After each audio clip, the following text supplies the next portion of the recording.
परंपरा को आगे बढ़ाने का संकल्प है हमारा, क्योंकि आपकी उम्मीद पर टिका है परिवार हमारा। अमर भारती एक उम्मीद, जज्बा बुलंद हौसलों का, जज्बा भारत के निर्माण का। अनेक सुविचारों की चर्चाएं, जीने की कला, और ऐसा करना चाहिए, ऐसा नहीं करना चाहिए इत्यादि उपदेश, ये करो वो करो, ऐसे आदेश, और अलग अलग दिमाग के अलग अलग विचार सुन सुनकर और बहुत कुछ कर करके देख कर भी जब संतुष्टि नहीं मिलती, तब लगता है कि कोई रास्ता सूझ नहीं रहा है। सत्संगति में रहकर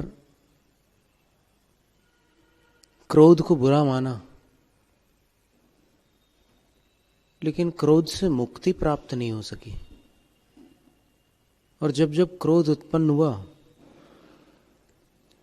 तब अंदर ही अंदर अपने आप को अपराधी जैसा माना, और फिर बहुत बार अपने आप को कोसा भी कि कितने दुर्बल हो तुम, कितने असमर्थ हो, कि बार बार सोचते हो कि मैं क्रोध को संभाल लूंगा, वश में कर लूंगा, रोक लूंगा, लेकिन मौका पड़ने पर सारे संकल्प पानी में चले जाते हैं, और जैसे ही क्रोध आता है तो फिर क्रोधी बन जाते हैं।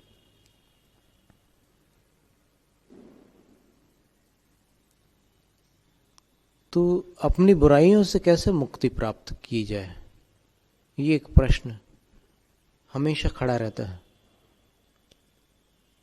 बहुत सारे उपदेश सुन सुन करके भी कुछ समय तक थोड़ा असर रहता है अच्छी अच्छी बातों का, लेकिन वापस जब अपन अपने में लौटते हैं तो ज्यों के त्यों रहते हैं। तो गाड़ी धक्का दे करके कब तक चलाएंगे? ये सारे उपदेश और सारे प्रेरणा वचन एक प्रकार से प्रेरणा ही है, धक्का ही है, लेकिन अपना इंजन भी तो काम करे। जब तक अपना इंजन काम नहीं करेगा, तब तक धक्का दे दे करके गाड़ी गुजरात, महाराष्ट्र, कर्नाटक ऐसे दूर प्रांतों से शिखर जी तक जाना मुश्किल है। उत्तर प्रदेश, यहाँ से भी शिखर जी तक कोई गाड़ी को धक्का मार मार करके नहीं ले जा सकता, उसकी हद है। तो हमारे कहने का तात्पर्य है